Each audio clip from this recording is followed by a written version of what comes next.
présent, embarquement pour l'île Maurice. Ce soir, votre 1930 Le Mag vous propose de suivre 500 000 Mauriciens sur les routes. Près de la moitié de la population de l'île Sœur fête cette semaine le Maha-Shivaratri. C'est la plus grande procession hindoue de l'année. Pèlerins et chars appelés Kawel rejoignent le lac sacré à Grand Bassin.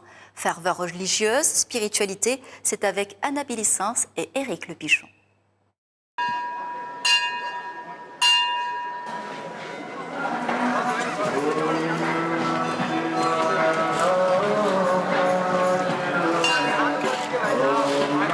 Cela fait un mois qu'ils se préparent à la grande nuit, dans la prière, dans le carême et dans la confection de leur kawel. À 24 heures du départ, le char est prêt à transporter la représentation du dieu Shiva. Ses fidèles de 4 bornes s'y attellent depuis 2 semaines. De nos jours, tous les jeunes courent derrière le matériel, derrière la technologie. Tu vois, des gens à peine commencé à marcher, à attraper, ils ont leur portable à la main, ils ne connaissent pas la nature. Mais là, c'est une façon de connaître la spiritualité. Mais terminer avant minuit. On va essayer de faire le maximum. Et comme ça, on pourra se reposer parce que demain, vous allez marcher toute la nuit.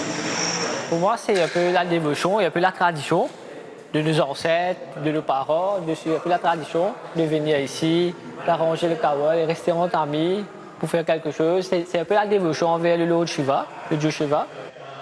D'après la mythologie, Shiva s'est sacrifié pour l'humanité en buvant un poison. Les jeunes fidèles accrochent des racines de banyan en référence à la nature et des ampoules pour être vus dans la nuit.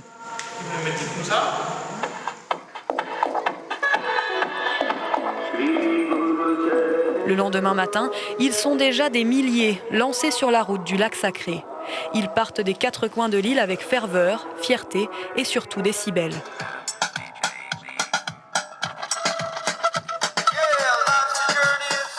À Grand Bassin, une statue de 40 mètres de haut accueille les pèlerins. Un Shiva de béton peint couleur cuivre. Tous sont venus chercher sa bénédiction. À quelques dizaines de mètres de cette ruche, le recueillement et la prière. Ce lac, qu'ils sont tous venus rejoindre, on l'appelle aussi Ganga Talao, en référence au Gange. Dans le silence, Sanjay, sa femme et sa fille préparent leur rituel. Ça, c'est les coco. Il y a les laits, il y a les fleurs, les fruits. Maintenant, on va aller à le lac sacré, on fait la prière. Pour ces milliers de pèlerins, ces rituels sont répétés depuis la petite enfance. Comme tous les ans, Sunil Dutt et Devina viennent partager avec leur fils Yashil ce qu'ils ont eux-mêmes appris de leurs parents. Le contact avec l'eau sacrée, c'est ce qu'ils sont tous venus chercher. Chaque famille en ramène quelques bouteilles pour pouvoir la verser sur la statue de Shiva à leur retour à la maison. Demain, il y a une grande fête.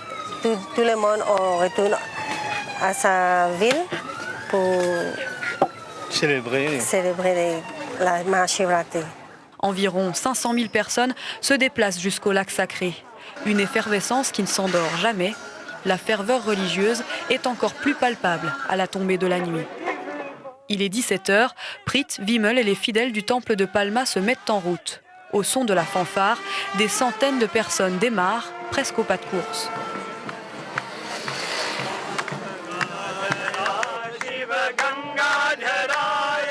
La prière, lorsqu'on fait en famille, en foule, c'est l'énergie qui se dégage. Ça fait la force. On peut dire la moitié de la population quitte leur maison pour se converger vers le lac sacré ces jours-ci. À Maurice, environ 2 tiers de la population pratique l'hindouisme. Le Maha-Shivaratri est un jour férié.